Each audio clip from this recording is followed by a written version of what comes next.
Hello，我是Shane。我知道，我已经很久没有上传影片了。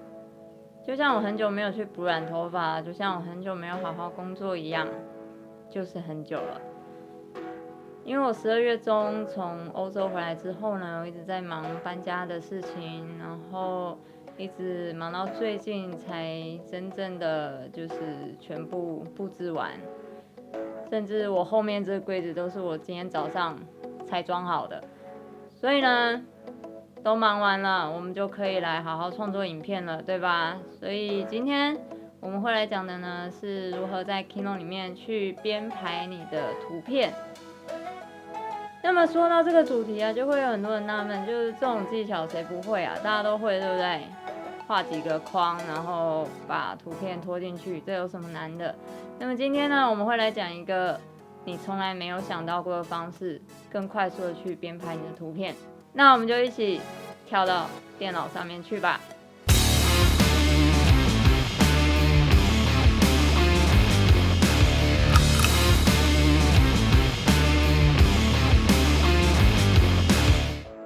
好，那我们现在已经把 Keynote 给打开了，所以我们就要来编排图片。先讲讲大家一般的做法是什么好了。一般呢，大家如果说我今天要排3个正方形的图片，我可能会在画面上去画3个正方形，然后把我准备好的图片放进来，然后调整它的大小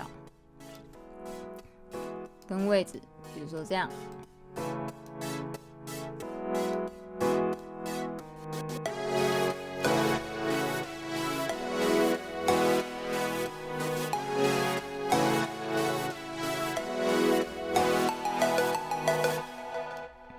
好，假如说这样。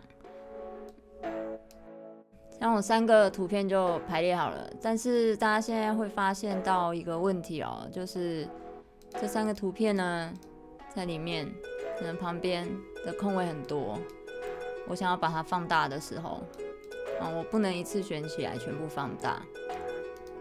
那我要做什么呢？我要先在排列里面去群组，我才能一起放大。稍微会比较麻烦。对，然后如果说我现在觉得这个间距有点大，我想要改小一点的时候，我必须去重新排列，然后重新对齐。那我们今天要讲的呢，是怎么用表格来排列这些图片。那我选了表格之后，我可以随便选一个，但是你选越简单的越好，因为这个框之后我们可能是会打掉的。好，那我们现在是需要一个1×3的，所以我们把这个数值改成1×3，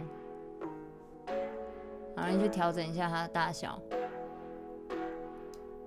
那这个宽度呢，怎么去算？其实你先选1格，或你把3格选起来，在表格这里面最下面它会有高度跟宽度。比如说现在宽是551、543，虽然它看起来像正方形，但它不是真的正方形，所以我们把它改成一样的551。好，那这时候呢，你就可以把你的表格放到画面的中间，跟刚才一样，我们把图片放进来。拖的就可以了。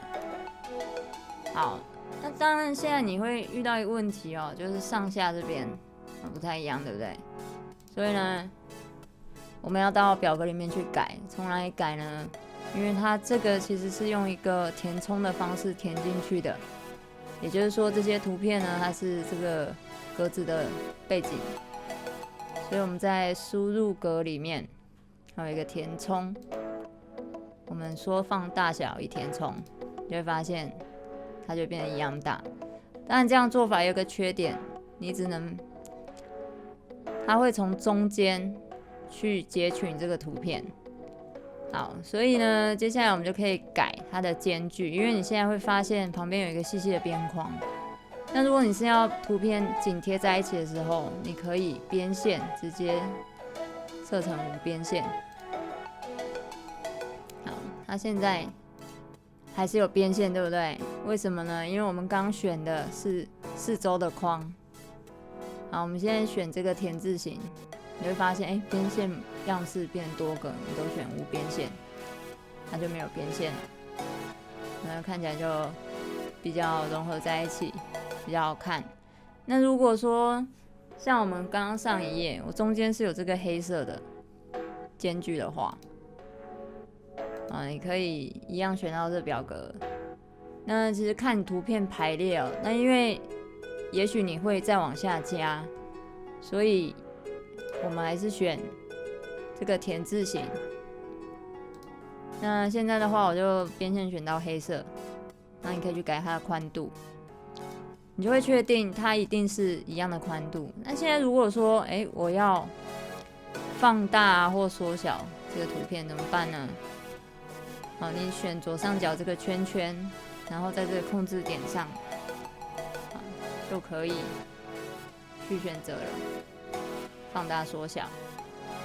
好，那你现在看到这个画面一定很奇怪，因为如果你跟着我一起做的话，你去放大的时候，它其实会这样的。那我刚刚是怎么做到的呢？是我同时按住 Shift 跟 Option 键 ，Shift 是让它等比例，好，那Option 呢 ？Option 的效果是让它从中间往外放大，好，所以你怎么移动，它是从中间往外放大的，所以2个同时按，效果就加在一起。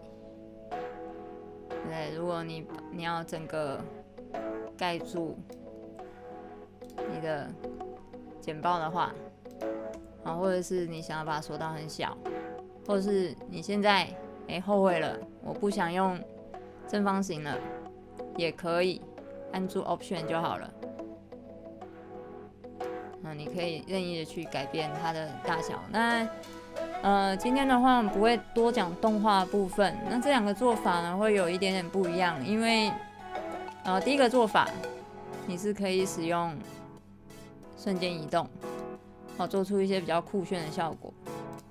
那第2个做法它可以套用一些表格特有的动画效果，做起来很快很方便。所以呢，这是我今天给大家分享的排版图片的方式。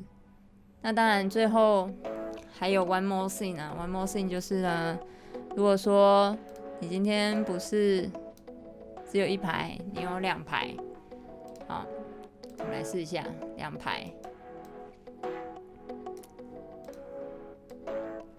2排的时候呢，因为你可能6格会放不一样的照片嘛，那我们把它交错放一下，让它看起来比较不一样。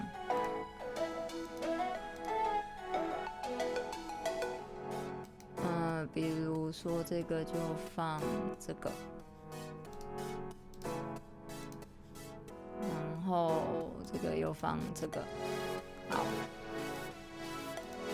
如果我们是这样子6张不一样的照片的时候，其实你会发现这样的排版会比较死板，所以怎么办呢？通常我们会，比如说中间放一张大的，左右放小的，或旁边放一张大的，左边放一张大的，后旁边4个小的。那这怎么做呢？其实我们可以选2个格子，按右键，你可以去合并输入格，然后一样，它就会变成这比较大的。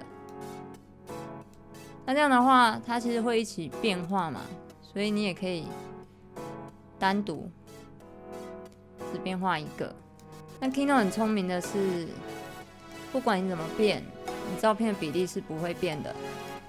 所以你正方形它会自动帮你裁切，你长方形它自动会有这个比较像全景一样的效果。自动帮你裁切，它不会说你去改变它就变形了。好，所以呢，这就是我们今天的分享。那么如果你喜欢的话，记得帮我们按一下订阅或喜欢。当然，我是希望你都按。那么我们期待下一次的内容出现。拜拜。